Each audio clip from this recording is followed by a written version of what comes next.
Okay, this is really going to date me. I remember playing Pathways into Darkness back in 1993 on my original Mac, and that game was phenomenal. Then Marathon. Oh, I would troll the AOL message boards for the news of the release of the demo, and I tried to download that demo on a 14.4 modem with people picking up the phone. It took forever. Marathon 2 and Marathon Infinity.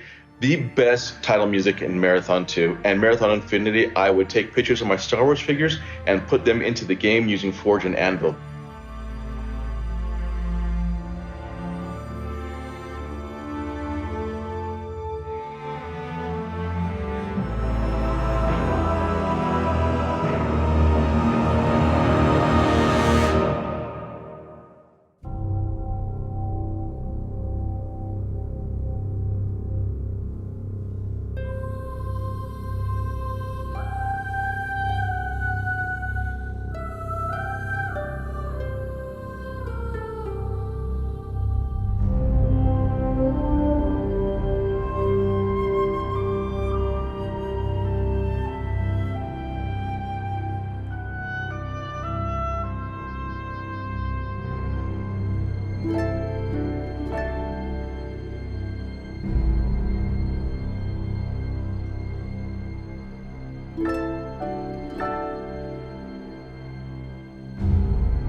Years of creating the games that we love, the games that I've grown up playing throughout my childhood, teenage years, and also my adult life.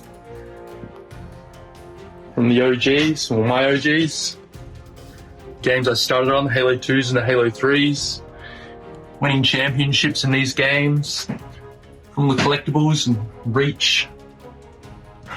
Amazing artmanship, craftsmanship, designing, coding, all these tireless hours you guys have put in to create these worlds. We need to get back to the city. It isn't safe here. From the Destiny 1, sanitary, and all of the lore that you started with, more collectibles, all the way to Destiny 2.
EGM, giving Combat Evolved Game of the Month and Perfect 10s, to LAN parties, to Xbox Live, to the thank you screen on Reach, to the D1 Alpha, to my girlfriend showing up on the corner of my bed with the Destiny PS4 to play with me, to Rift at E3 and the Blacksmith Shader, to getting to see Destiny 2 at E3 with Tess, to her marrying me, and to old friends still playing Halo at our wedding, to Day 1 Deepstone Crypt, to so many raids, so many friends, and to Tess still playing Destiny with me every week.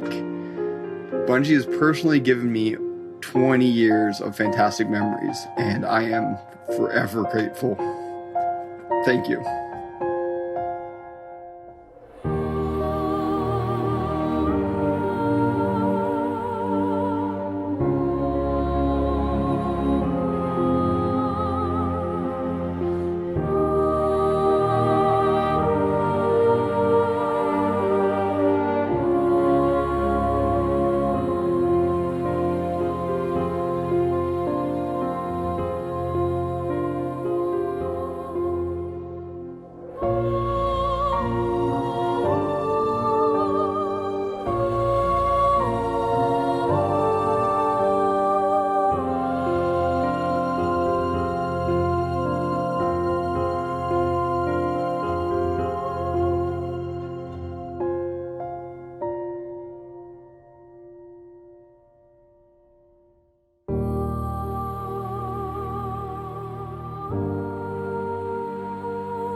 As a content creator, I strive to build my community on positivity and compassion. My community, TCAT, has evolved into such an important part of my life and has helped me create lifelong friendships. I've met so many amazing people online and in real life because of the extravagant world created by Bungie and a little old game called Destiny.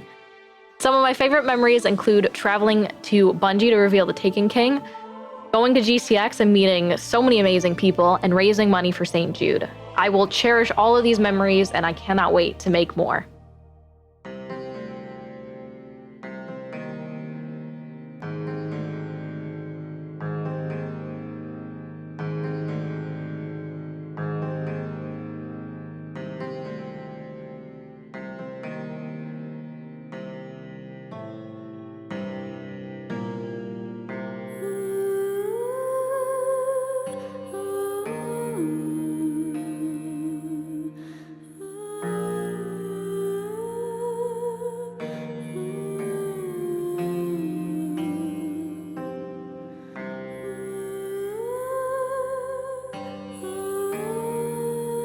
Yo llevo siendo jugadora de Destiny desde la beta del 1 y yo diría que lo mejor de mi experiencia ha sido toda la gente que he conocido y lo que este juego me ha permitido mejorarme y superarme como jugadora.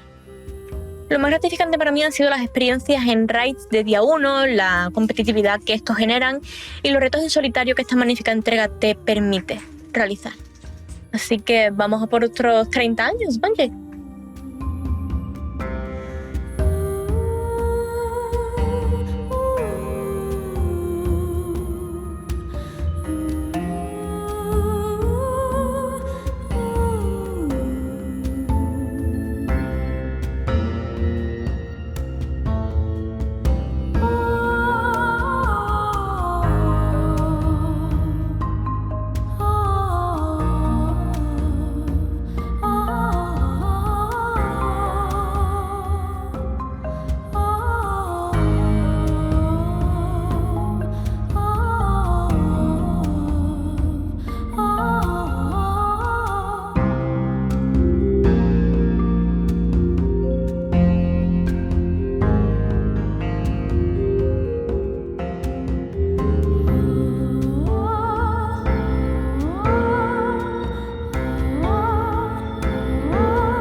So my clan, Peasant Guard, was formed through a love of Destiny, and it's made up of players from the UK, America and Norway. And my favourite Bungie moment, something that will stay with me forever, is after a year of playing together online, we were all contacted by Bungie and asked if we'd like to be flown out to Germany to meet in person and to have that moment captured in a mini documentary. And that happened over 6 years ago now, and it always brings a smile to my face whenever I think about it. So yeah, no question, that was my favourite Bungie moment.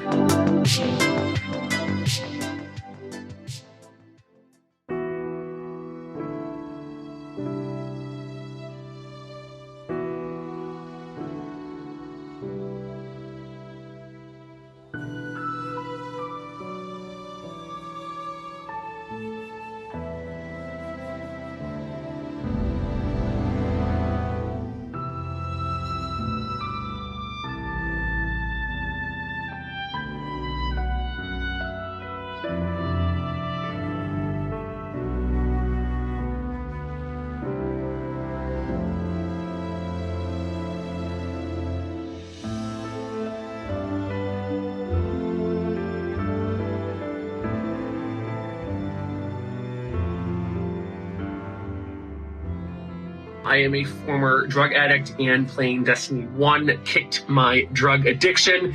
And on my 5-year sober mark, I actually got the Titan Hunter Warlock class logos tattooed on me. And I also want to thank you guys for consistently putting out great games that help build a community. I have a lot of my friends worldwide, both here in the US, UK, Australia, and Europe, from playing Destiny and Destiny 1. So happy birthday, Bungie, and those are two of my main Bungie memories.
I think it all starts with going home after school every day and playing Halo 3 custom games all night, Trash Compactor, Tremors, Duck Hunt, so many fantastic options, Stairway to Heaven.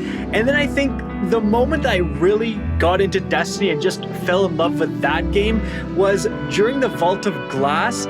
Back then, exotics are really uncommon, and one of our teammates had a hard light. No one had ever seen it before, so we're all like, dude, what the heck is that gun? And he just goes, watch this. And of course, starts shooting off the walls, and we see all the bullets ricochet everywhere, and it was that moment I knew I was hooked.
Mein erstes Spiel von Bungie war tatsächlich als Destiny 1. Und Destiny hat mein Leben verändert. Ich wurde durch Destiny zu einem Content Creator, der auf YouTube Videos hochlädt und auf Twitch streamt. Ich wurde auf verschiedene Messen und auf verschiedene Events eingeladen, wo ich einiges erlebt habe. Ich habe sogar Justin Truman, den heutigen Game Director, kennengelernt und mich mit ihm über Destiny unterhalten. Das ist eine ganz, ganz große Ehre. Außerdem habe ich sehr viele Bekanntschaften, sehr viele Freunde über das Spiel kennengelernt, wo ich heute sagen würde, das sind teilweise meine besten Freunde. Ja, Destiny ist geil.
Flash forward to me as an adult discovering Destiny for the first time, walking out of the Cosmodrome, seeing that fallen walker, taking it down and just feeling like such an awesome, powerful force to be reckoned with. I was in love with the fantasy of the game. And that was before I knew anything of the Destiny community, which really has captured my heart. Thank you so much, Bungie, for creating this world, this community of gamers where I've found real friends, clanmates, been able to talk to people and interact with people who have inspired me throughout the years to launch my own community.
Bungie me ha aportado durante todos estos años algo increíble. Destiny forma parte de mi vida desde hace mucho tiempo y sin duda lo mejor que tiene este juego es que he podido conocer a personas maravillosas y poder realizar actividades con esta gente, tener su apoyo y su compañía a la hora de querer mejorar, no tiene precio.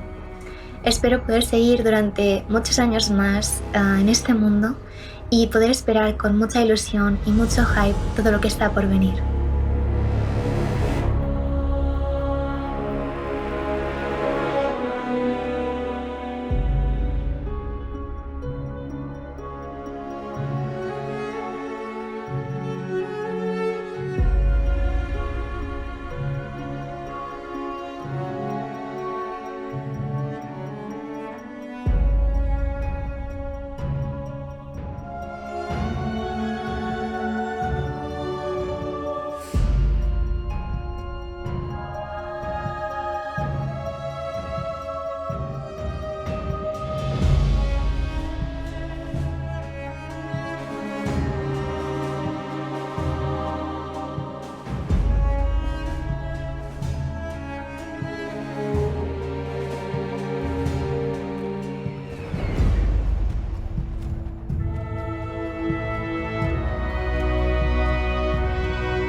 favorite memory from a Bungie game has to come from September 2016. It's a work night and we're about done with a Wrath of the Machine raid when my friend messages us and says, you know that ARG puzzle that Bungie put out? We solved it. Here's a map. Go stand in these very specific spots in the raid and see what happens. So we do it, and these two monitors turn on, and they start spitting out ones and zeros. And someone on the team's like, that's binary. I think that means we need to stand here and over there. Then, the mysterious diamond in the center of the room opens up, revealing the next step in a quest to get Outbreak Prime, an exotic weapon, and we're losing it. I stay up all night, finishing the quest. I get maybe 2 hours of sleep before work the next day. Figuring out how to open up the diamond in the Wrath of the Machine raid is my favorite memory because it combines the two things about Bungie games that keeps me coming back: unraveling mysteries and sharing experiences with other people.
Like, there really have been so many special memories. I had 2 reoccurring Trials dates every week when Trials of Osiris was going on. One of them was for Dr. Bro Snaps, and then the other one was on Monday nights. I would play Trials of Chilcyrus with some friends that I met online. One of them, Dopa, I got to go to his wedding a couple of years ago, which was really cool. We've been friends IRL now for years. And the other one is my boyfriend of 5 years now. And I still can't believe how crazy it is that Destiny brought me to Twitch, which introduced us to each other. And as a result now, we have another little guardian. She's a future hunter main for sure. But she quite literally would not exist if it wasn't for Bungie/Destiny and Trials of Osiris.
I think another one of my favorite moments was the D2 reveal event. And I don't think there will ever be an event that will match that. And I could be wrong, but the room was shaking. Everyone was so excited. Everyone was screaming. You didn't have to tell them to get excited because you could feel the energy in the room. Everyone was hyped.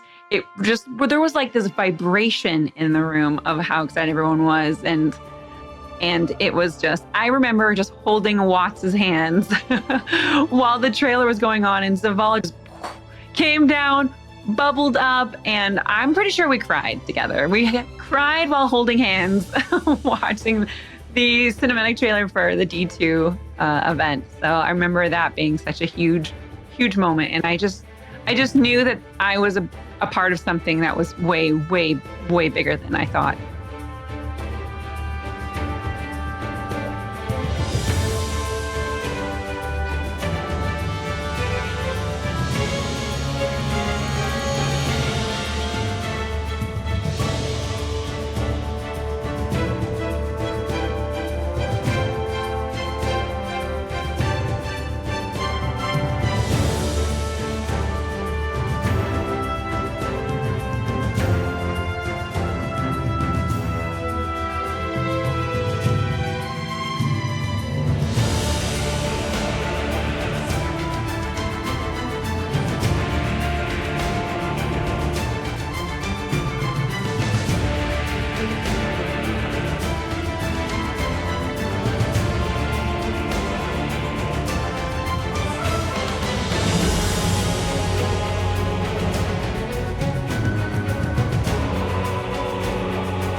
I think that my favorite Bungie memories are always probably going to be my childhood LAN parties I would have growing up with my friends.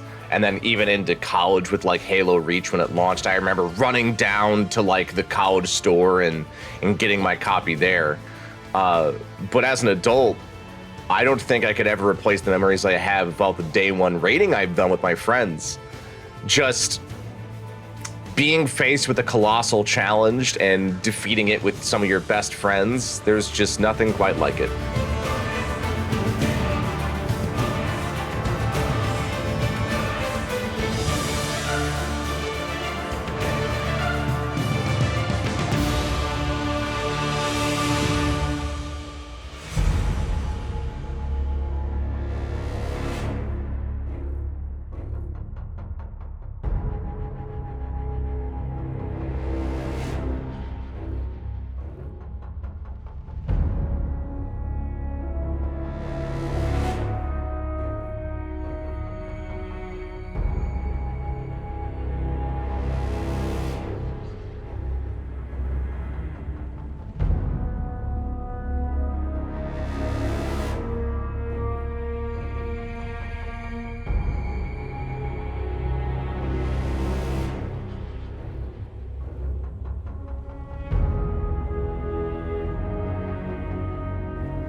My clan math class in 2016 rented out a house for PAX, and easily one of my favorite memories through all of this has been being in that house with them for a few days, just hanging out, everybody chilling together, and just having a really, really good time. So I never would have had that without Bungie and Destiny. So.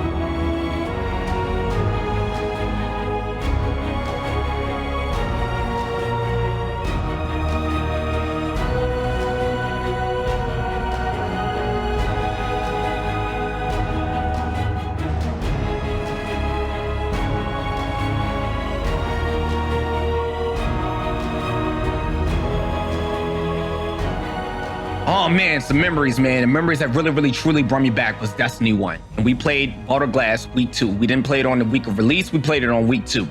And when we first experienced the raids, me and the boys from work, I didn't really know too many people. We went in that raid, man, and we defeated the first encounter. We beat the first encounter.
You know, the thing about Bungie memories for me is that it's memories of my friends, because Bungie games are about friends. It's 4 friends sitting in a room, everybody with their own Xbox, everybody with their own TV, and everybody yelling at each other because the one person keeps bringing the gravity hammer into the elevator, killing all of us. It's Destiny with a crew, 6 people, tired, long night, and you haven't beat the raid boss, and you want to beat that raid boss, and the last run it works, and you yell for 25 minutes before you log off.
I had just moved to the States, and the very first friend that I made here was a Guardian that I found in the Cosmodrome.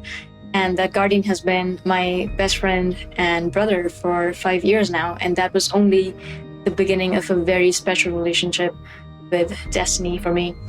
Some of the most beautiful moments of my life have been driven and shared by the Destiny community, including coming out and watching hundreds of people that I didn't even know just come together to show love and support and solidarity. In that moment, I knew that I had found a home away from home. And this game and this community constantly reminds me that we're not Guardians just in name. We truly are bearers of light.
What's up, man? Yeah, if you guys just want to have a seat, it's just literally recording a conversation, so. All right. What could go wrong? So I was 11 when you started the company, but you're not that much older. Like you weren't that much older. Like what is the take me all the way back I to guess the that's true. Take me all the way back to the moment where you're like, I want to do this. Yeah. There's a funny thing for like a lot of my life.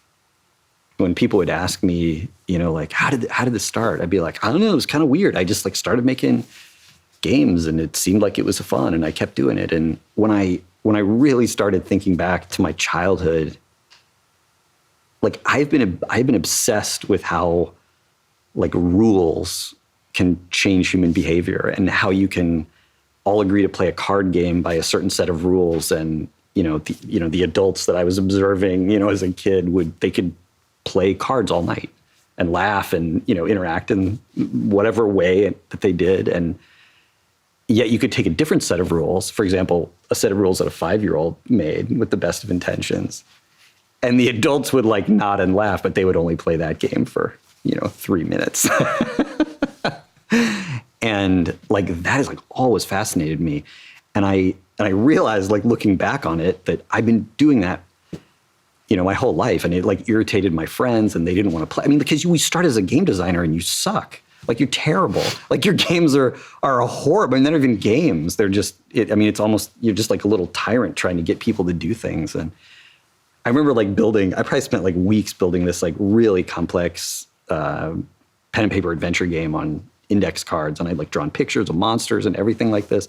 And I remember finally getting, a friend to play it at school, and it was the first dice roll, some creature killed his character or something. It was just the worst possible, outcome. And I was I was in 4th grade or something, but some kids look at the garbage truck and are that big, powerful machine. That's what I want to be. But to me, it was the the deck of cards.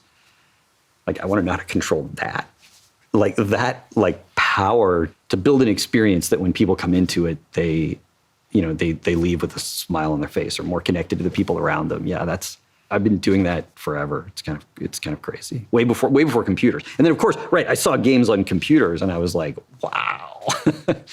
My perception, based on all of our time together, has actually been like, you are more interested in the making of them in a bunch of ways than playing them. Like, playing games isn't like it's not an explicit hobby of yours. Like, you're educating yourself. It's more work, but it's like you're always making stuff. Yeah, I think this is true, and I feel a little bit like guilty about it sometimes, because I think it is the most dangerous thing as a designer to enjoy the making more than the playing, right? Because the number of things you can enjoy making is infinitely larger than the number of things that you can enjoy playing, right? Much less other people can enjoy playing. And so, yeah, what you say is true, and I feel like it's sort of like an addiction that I've had to fight so that I make things that are worthwhile. Because it's, the whole shtick to me is about, touching other people, like, somehow. Yeah. So we talked a little bit about kind of the origin. I'm going to jump ahead again. I'm going to jump to my life, 2004. I remember I finished the campaign for Halo 2, and my friends and I got distracted a bunch by the multiplayer, and I finished it the same night I finished Metal Gear 3. And after I finished both of those games, I went and watched this Vidoc, the documentary that, like, I look at now, and I met a bunch of y'all, and I'm like, oh, I didn't pick up on all the, like, human suffering in this documentary the first time I watched it. Do I get to sign your? No. Do you remember this? I looked for it actually before I came in today. I don't think I have it anymore. You don't? Yeah, I remember the sweatshirt. Yeah. Okay. Yeah. Okay. Yeah. What is this from? Like, what is this actually? I've like wondered this. Like, what is this? It was just like, what? It said Osiris on it. I thought it looked cool, and yeah, I bought it. I have no idea. Sadly. Right. Yeah, I have no idea what it was. Yeah, I still, to this day, I remember the sweatshirt, right? Yeah, and this is this moment that I became, like, aware that humans make these things. Because otherwise it was like magic, right? Like, there's nothing in 2004 about, look at these developers making stuff that you care about. That's not, like, there wasn't really much of, like, the internet sucked too. Like, you didn't have, like, look, you can access these people, and none of that. It was a totally different time. So I'm watching this documentary, and this dude shows up, and the paraphrase is like, like the cynical gamers who something doesn't grab us in 5 minutes, we're gonna turn it off. And it was like, I was like, oh my God, it was like I was spoke to. And I have I'm like an English degree. Like, I can't make games. I couldn't write any couldn't write code or anything. I just remember feeling as like a player, like, super duper spoke to in that moment. And so we come out of the building a game, like building it by yourself, and talk now about, like, the team has changed. Like, building teams has changed. Like, the way you think about building teams has changed. The way in the however many years I've been at Bungie now, in the fifth, like, the way the company approaches building teams have changed. Let's go all the way back to Halo 2, like, building the team for Halo 1 and Halo 2. Yeah, I think if, like, past Jason was here, he would disagree with a lot of stuff that I'm going to say, but I think compared to the intentionality that we, try, sometimes exhibit, know we should have about building teams and how important teams are. Back then, it was almost just this, snowball that was rolling downhill of people who, liked our games and came to the company, and, then, it snowball rolled a little faster, and it was just a bunch of people trying to do their best, trying to recreate the feelings that they had, when they played games. And you can get pretty far on passion and talent, but it sometimes makes things really hard when you're not being thoughtful about the organization of the team, the design of the product relative to the resources and time you have. And yeah, it made Halo 2 super challenging for a bunch of reasons, but yeah, I don't know. I guess that's, and past Jason would tell me, like, you're an idiot. We were thinking about all that stuff. You just had to learn. But, like, when I look back, like, he wasn't thinking about that stuff, What was he thinking about? I mean, he was just thinking about the game. But I mean, I don't know. I always think, I think my past self is like not really that sharp because I mean, every year we've learned so much, I feel. And so I look back and I think that, that guy must be an idiot. Because look at all the stuff I learned just this year on Halo 1. Like I didn't know anything. But I go back and I found one of the notebooks from Halo 1.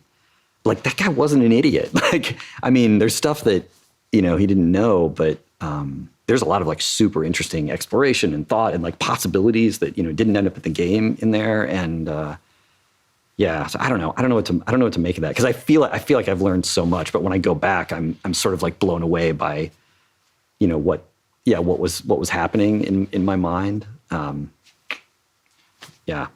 It's pretty embarrassing when I think about I think about my life in terms of decades and like what are like the big lessons from the decades. And when I like articulate one of the like a lesson from my 30s, it's like so embarrassing.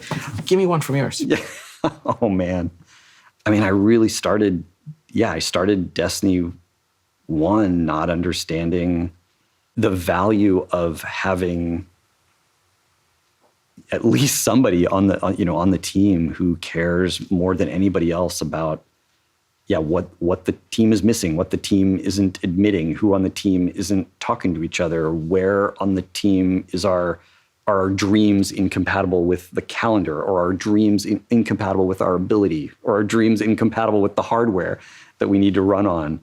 And I saw production as, a calendar and a schedule. And it's true that a schedule is a thing that you use to sort of test people's understanding of reality in the sense of, can the things we want to do fit in the time that we think we have, and how are we tracking against that? But I saw it as like an end in itself. And of course it irritated me and I, didn't pay attention to it. But God, like embracing all that stuff is a thing that will be, front and center in anything that I do, anything I do in the future. I think it's making sure everyone on the team has an objective understanding of reality and doing anything you can to fix it when that isn't true. I didn't understand that when I started Destiny 1. Destiny 1 made me understand that. So what I want to talk about now is where computers are heading. Mm-hmm. Mm-hmm. Where's it going? AR is going to be the thing that displaces mobile. Like I'm so sure of that. I'm so sure we're all going to be wearing glasses, and all the TVs are going to go in a landfill. All those companies are going to go out of business. All the cracks in our ceiling are going to get fixed in our glasses. Like so many people are going to end up with virtual pets and windows out to the Taj Mahal or the Eiffel Tower. And maybe it'll be 20 years. Like, I think it's going to be a lot sooner than that. And I think it's going to be really interesting. And when it happens, like the reason that you're going to know it's going to take over the whole world is everybody's going to laugh at it. Like everybody's going to think it's ridiculous. When the iPhone, came out, the stuff people were saying to like not admit that they were holding like a, chunk of the sun in their hands that was going to change the world. Like the stuff people said was ridiculous. And people are going to do that again. And the other interesting thing about AR is if you have AR, you have to have local compute because you need high frame rate. You need to be able to render all kinds of crazy stuff like right there, like, within 2 feet of your body.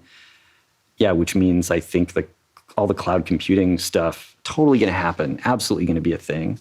But we're not going to transition fully to, thin client. But yeah, those would be my 2 predictions. Local compute never goes away. AR displaces mobile, like 100%. So on a long enough horizon, how are we going to get ready for that? we got, it's a great question, and I think the answer is like we already are. Like I don't think what's going to happen is there's going to be a whole new slew of games that can only happen in AR. I mean, there's definitely going to be some. But I think in a lot of cases, what's going to happen is people are going to, throw away their TV and have a way bigger TV, or they're going to go to a totally virtual space that has a bigger, screen. And they might play some tabletop or strategy games in a different way. But I think people are always going to be playing first-person shooters, with some kind of input device on like a virtual, window in their visual field. And so I think a bunch of the stuff that we're great at doesn't, get tipped over by this. The thing we're great at, right? So let's go all the way back. Bungie games, someday. Not the company's still there, but I think a lot about my life through the lens of what would go on my tombstone. I just do. I think it's like completely busted. I don't think it's like a thing a normal, like reasonably sane human being would do. But I think it's a simple way of summarizing your existence, and it's the acknowledgement that these existences sometimes come to an end. The question I want to ask is about Bungie's epitaph. What is that simple distillation of what Bungie is? The tombstone-worthy distillation. I was on the 271 coming back across the bridge home, one night on the bus, and these two guys in front of me were talking, at first about college. Like they were older, but they'd obviously like gone to college together, and I think they worked together. And at some point they started talking about Halo, and I think it was Halo 2 for them. And they weren't really talking about how much Halo meant to them. They were talking about, and they weren't really talking about how much they meant to each other, but that's what they were doing, is they were sharing those stories of, where they were and what they were doing and how they were feeling. And, that moment, that's like still keeping me going. I mean, that might fuel me for the rest of my life. And it's not the only time that's happened, but you get a few of those, and, that's all I want. It's just people sharing memories in an experience that, wouldn't have existed without, you bleeding buckets of blood into the, whatever code or design or something like that. That's what, two people having an experience that they wouldn't have had, if you hadn't created, what you created. Like that's, I don't know. That's what matters. That's what matters to me. We're done.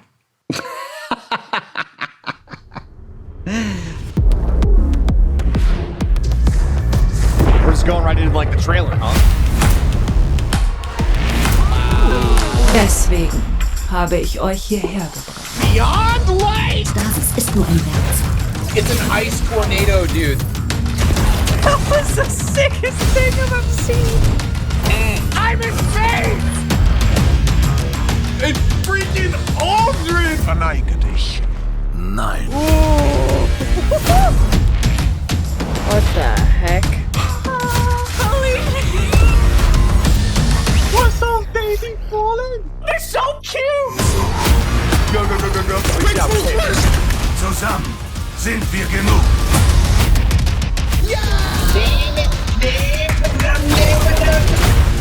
I'm gonna shoot you with 6 anarchies. You're gonna sprint at that Gorgon. Run. Fast speed, little doodle. Run.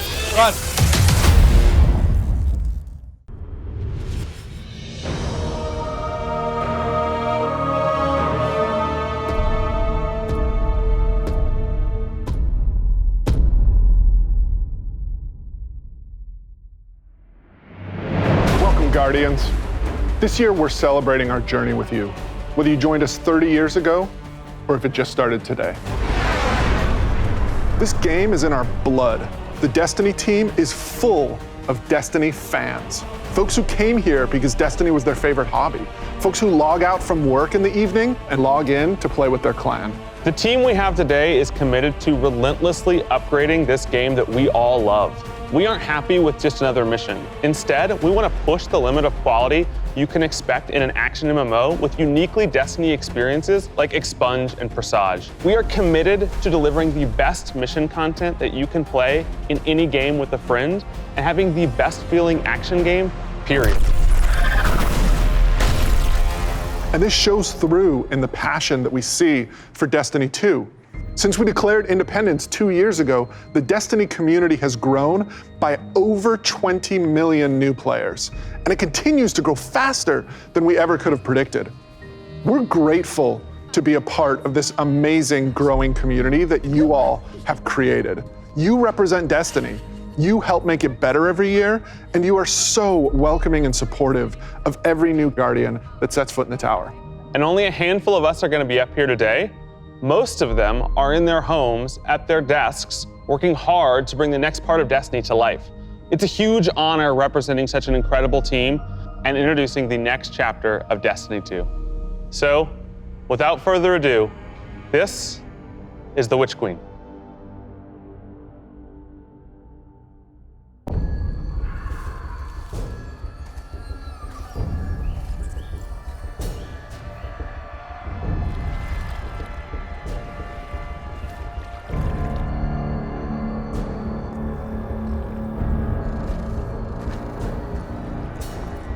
Die Wahrheit ist eine seltsame Sache.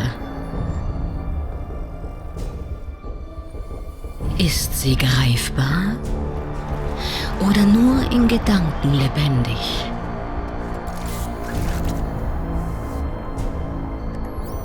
Ist sie beständig oder biegsam?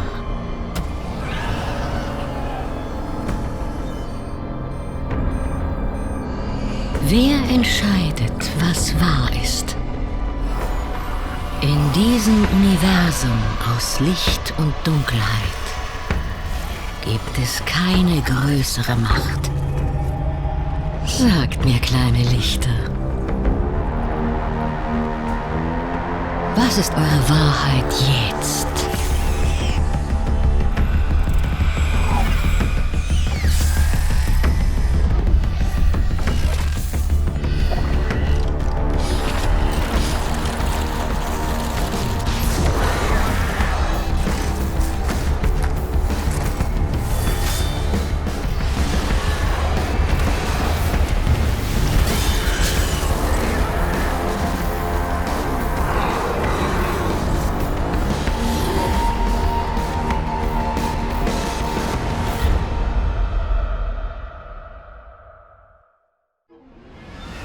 Oh my god, James. Savathun is serious. I think she's the most dangerous villain we faced yet. 7 years we've been building up to this moment, and she is finally stepping into the spotlight and showing us who she really is. What we know about light and darkness is proving to be way more complex than what we previously thought. There are so many lies, truths, and revelations that we're going to get to in The Witch Queen and the year leading up to it. I mean, we're paying off these narrative threads that go all the way back to Destiny's origins, and we're supporting it with the best content that Destiny has to offer. Definitely, and we've got a lot of awesome content to show today. And let's start with the most mysterious destination yet. Savathun's throne world. This is an uncharted wonderland of secrets and lies. It's this place that she's created in her own image, this surreal and majestic light-blessed world. She has this castle that she rules from. It overlooks this dark, swampy underbelly with this lone pyramid ship out there. It's the future world she wanted to create, built atop the darkness that she left behind. And throne worlds, they're a deep part of Destiny lore. Powerful entities create these pocket universes, and when we're there, we have to play by their rules. But now, our own light powers are being used against us. I mean, she has this whole army of Hive that she's ascended to the light and brought along with her. These are the Hive Guardians, and they are the backbone of her new army. We've talked a lot. Let's show a little. Let's take the first ever look at the Witch Queen gameplay.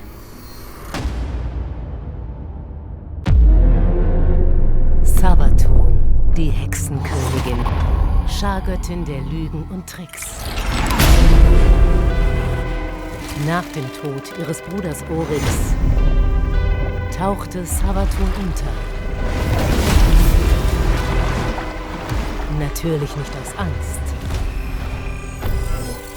Es war Teil ihres Plans. Sie vollbrachte ihre größte List. Wir hatten es niemals für möglich gehalten.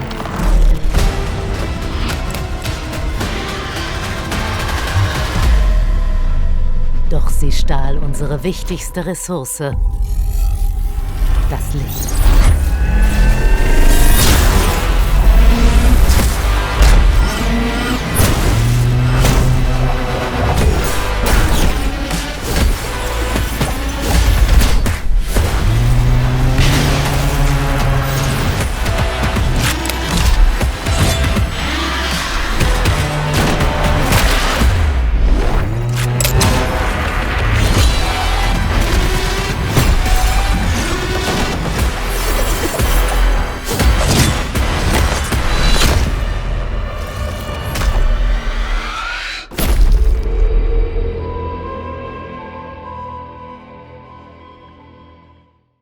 I cannot wait just to reach out and just crush a hive ghost in my hand. Yeah, I mean, we've been defined by the light for so long. This is uncharted territory for us. I mean, we're in strange new places. Like the throne world, it's haunting, but it's gorgeous. It's beautiful. There's a lot to love. There's a few things we saw in the trailer that we haven't talked about yet. Savathun and her Lucent Brood.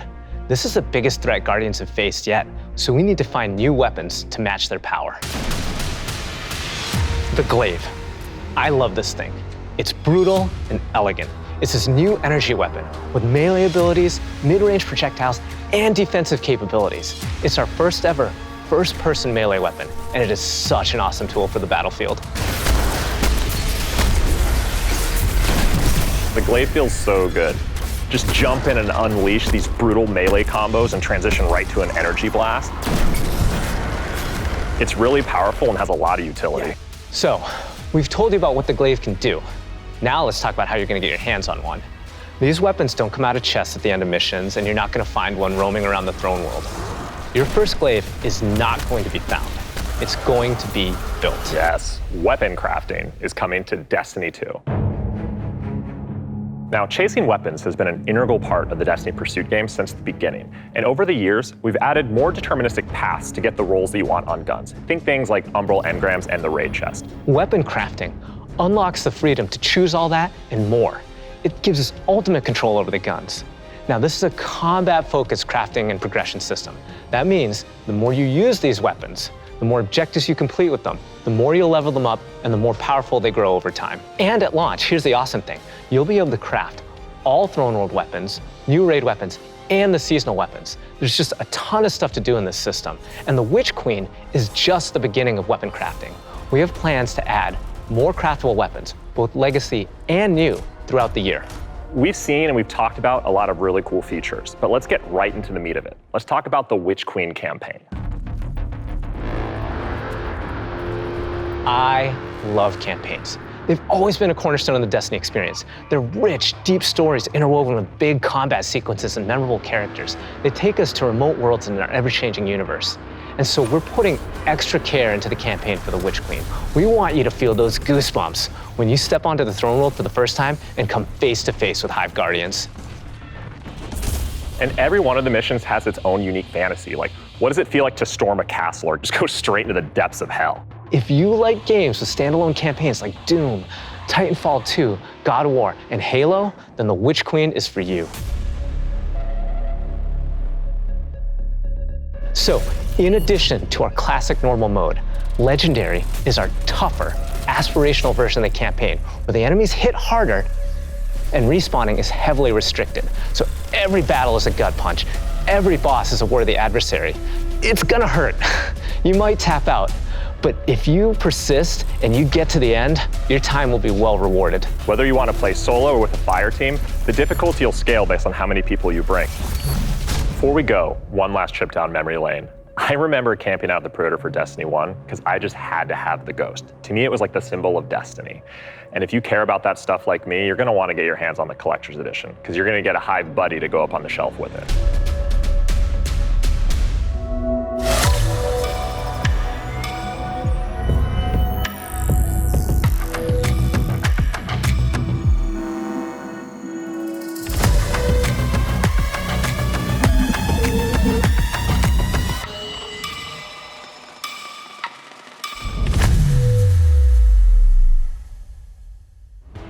Wow, that was so cool. Oh, I'm man. so excited for this one. And that's not even everything that's in there too. I know. Those are the hero items, and they're, I think, one of the best ones that we've ever done. Collector's editions have always been like this really perfect jumping point to enter the worlds that we build, and actually lifting like in-world objects and putting them in players' hands is just, it's just a good feeling. We don't just put random items. Everything in there means something, and it helps push the narrative. And there might be some puzzles to unlock in there as well.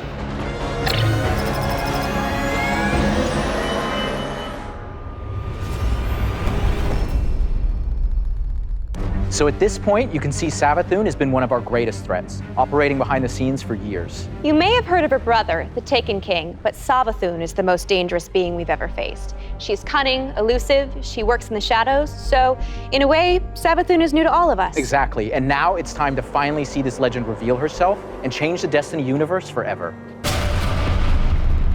But when we talk about the overarching story of Destiny, we don't just mean the plot lines or characters that feature release to release. Narrative is a guiding force in Destiny, and we're calling on its rich history of world building, bringing that to the forefront and growing it in a bold new direction. So when you join the game today, you'll experience an immediate call to action alongside millions of your fellow Guardians. During this past year, we watched the results of your actions play out across Destiny's seasonal releases. You've redeemed old foes, brought former enemies to the bargaining table, learned that there's always more than one side to every story, and built alliances no one ever thought possible. And on the largest scale, you'll experience a vast, living, interconnected world of stories that's striving to a greater end. We need you, Guardian. You'll experience this alongside a massive community of Guardians, release after release, together. This is our universe's cosmic purpose. This 10-year journey we've been on since Destiny 1, it's drawing to its dramatic conclusion. The Light and Darkness saga will end. But make no mistake, Destiny 2 will not. We're building not so much to an ending, but more to this transformative moment for Destiny 2's future. Last year, we announced the Witch Queen and the following expansion, Lightfall. And now we're excited to announce the release after Lightfall, the final chapter in the Light and Darkness saga, Destiny 2, the final shape. It's going to be one wild, continuous ride. Yes, and that ride starts with Season of the Lost. Not only is it the prologue to the Witch Queen, it's your first opportunity to interact with Savathun. But rather than spoil it for you, why don't we take a look? Wenn wir den kommenden Sturm überleben wollen, müssen der Turm und die träumende Stadt vereint sein. Wir sind umzingelt von Speeren, die vom Rande des Systems auf uns gerichtet sind.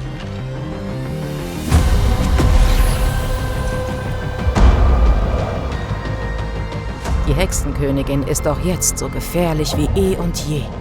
Wir müssen ihre Geheimnisse enthüllen, solange wir Zeit dazu haben.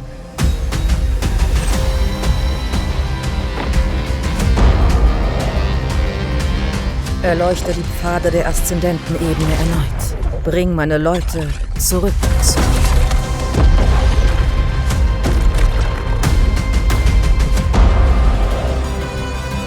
In dieser Ebene ist eine bösartige Macht am Werk, Hüter.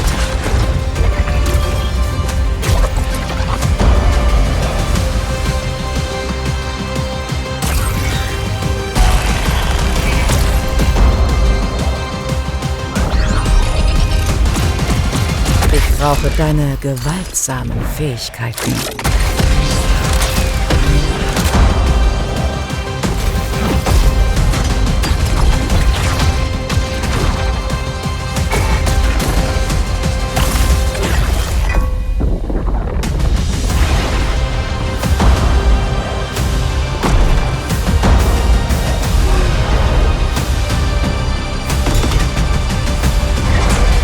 Vielleicht kann ich uns so alle retten.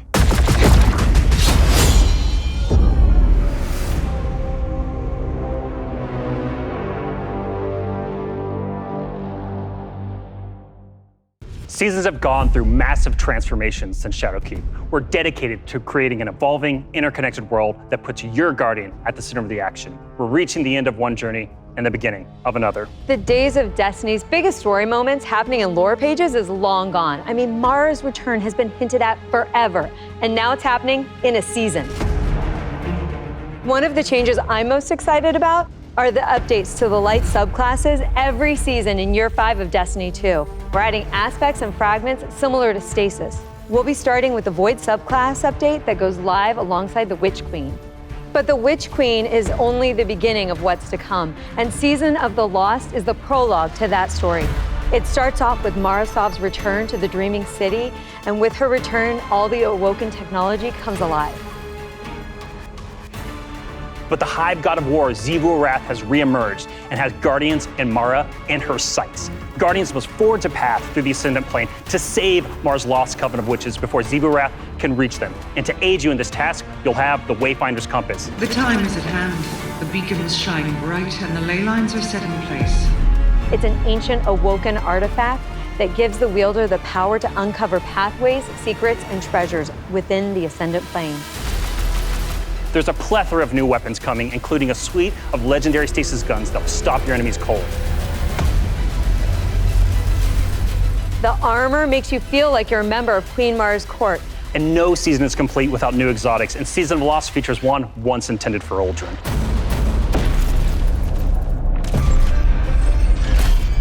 Let's take a moment to talk about Trials. So Trials of Osiris is the endgame aspirational PvP activity and more popular than ever. Two of the biggest asks from our community have been adding anti-cheat and adding matchmaking. In Season of the Lost, we're doing both. We've partnered with BattlEye to soft launch the anti-cheat software when Trials goes live on September 10th.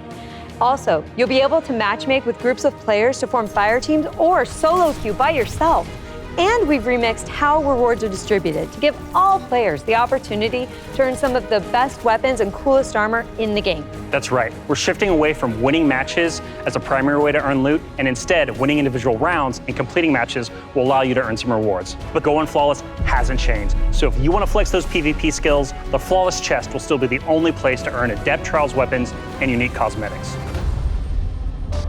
All right, so the next chapter in Destiny begins right after this stream with Season of the Lost. Return to the Dreaming City with Mara Sov and learn the mystic art of wayfinding. I'm so excited crossplay is going live today. And today is your first opportunity to jump into Destiny with friends on any platform from all over the world, playing together.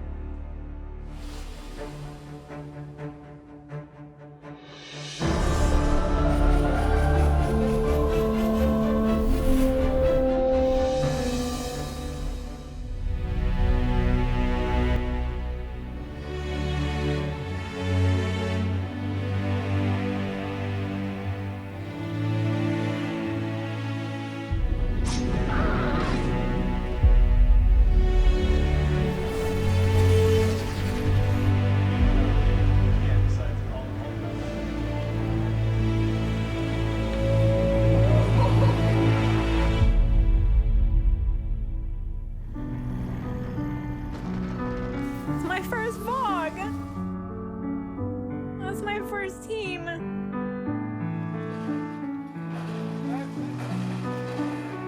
Don't jump. I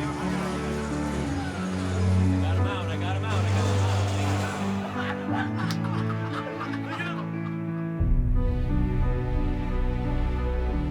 As a company that prides itself on taking care of its employees and their significant others and their communities and those who are in need, it's pretty devastating as we look at the racism in America. And our intention is to do better and to leave the world in a better place. We want to be a part of that social change. Fuck racism. We don't just stop with the games that we make, but we really utilize the successes that we've seen to be able to give back in an even greater capacity that spans beyond just the gaming industry. BUNGIE Foundation, thank you. Pressing button. We're live!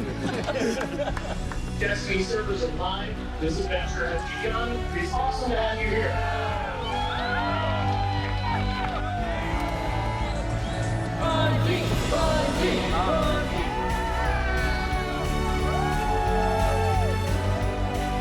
This game is going to single-handedly destroy my social life, and I can't wait.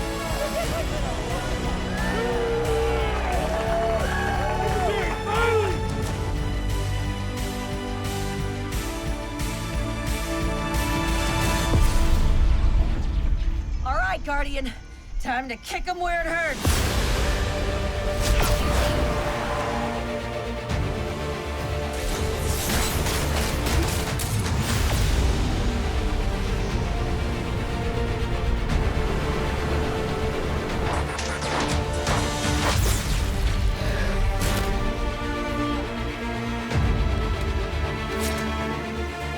This is going to hurt. A lot.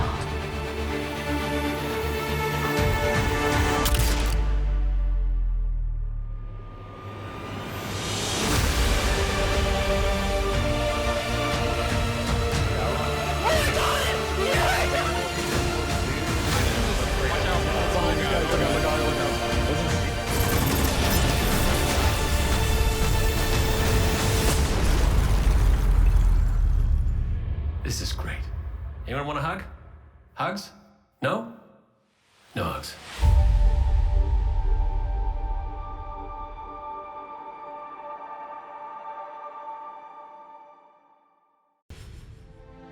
How do you follow that?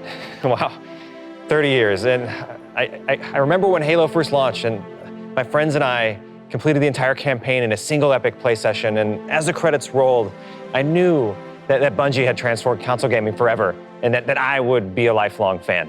Yeah, it changed how we played games too. I remember getting together with friends for Halo weekend LAN parties. We had so much fun.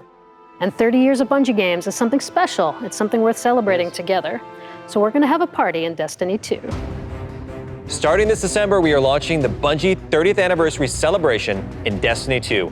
Free for all players, the 30th Anniversary Celebration will offer a new 6-player matchmade activity, secrets to unravel, and rewards that commemorate our long and storied history together. And that's just the beginning. In addition to the free event, players can also purchase the Bungie 30th Anniversary Pack that includes a new treasure-themed 3-player dungeon set on the Cosmodrome within the fabled Loot Cave. Players will plunder its depths to discover an exciting new Thorm-inspired armor set and fan-favorite Destiny 1 weapons like Isaluna and Thousand Yard Stare. It even has the Claymore sword from Myth. Purchasing the pack unlocks a range of awesome Bungie-themed armor ornaments and cosmetics to collect, including ornament sets inspired by the Bungie 30th Anniversary Celebration and Marathon. But the dungeon holds one more secret. The crown jewel of its weaponry is a Destiny 1 classic. Gjallarhorn is making its long-awaited debut in Destiny 2. We're gonna take its iconic status to the next level. Galley has been carefully updated for the Destiny 2 sandbox. So, this December, join your friends and collect exclusive rewards during the Bungie 30th Anniversary Celebration. But the party isn't only happening in Destiny 2. We've partnered with Nerf Limited to create a functional, dart-firing Gjallarhorn. We'll have more on that soon. And that's not all. Here's a look at some of the incredible loot we've made over the years and a sneak peek of what's coming up.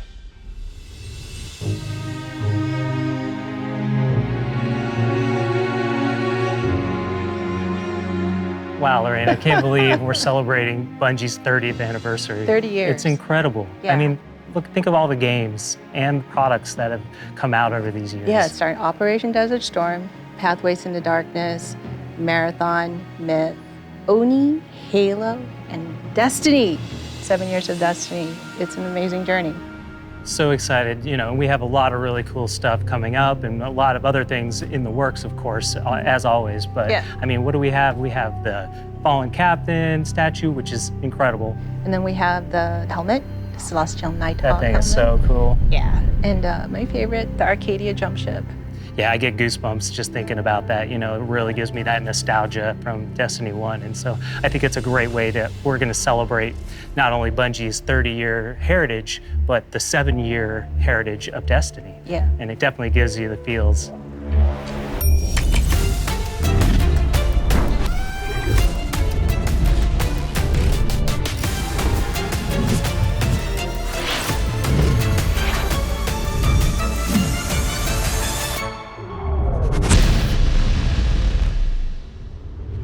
Thank you for being on this journey with us, whether it started this year or 30 years ago. We've just started talking about the Witch Queen today. You've got our first peek at weapon crafting, our definitively Destiny campaign, the glaive, and a year full of updates to all our light-based subclasses. All of this and more is coming alongside Savathun's long-awaited arrival front and center to the Destiny universe. The Witch Queen marks an acceleration in our story heading towards the conclusion of the Light and Dark saga, and we're so excited for everyone to join us on this epic adventure in the Witch Queen, Lightfall, the final shape, and beyond. And the Witch Queen's gonna kick off another amazing year of Destiny with 4 great seasons packed with all of the narrative, events, and rewards that you've come to expect from us. But there's even more coming next year than just our new seasons. The deluxe edition of the Witch Queen will also include 2 brand new dungeons to be released in 2022. And we're also going to be remastering another classic Destiny 1 raid and releasing it free for all players. This means going forward, starting this December with our 30th anniversary event, there will be a new piece of raid or dungeon content in the game every 3 months. In 2022, we will also be adding legacy rotations for raids and dungeons, meaning every week there will be new ways to earn rewards in both the latest and greatest content and raids and dungeons from the past. If you love amazing in-game content, we want to prove that no other game offers more quality and more variety than Destiny 2. We hope that you've enjoyed a look into the future of Destiny 2. Witch Queen pre-orders are available wherever you play Destiny. Crossplay is live on all devices, and Season of the Lost kicks off today. See you in game.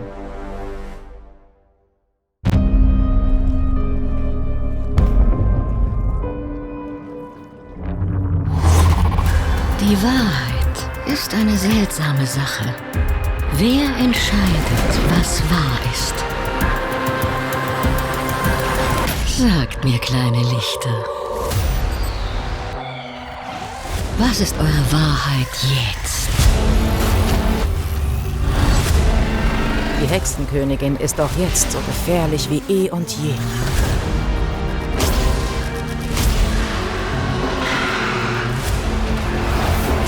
Bereite dich auf das Unvermeidbare vor.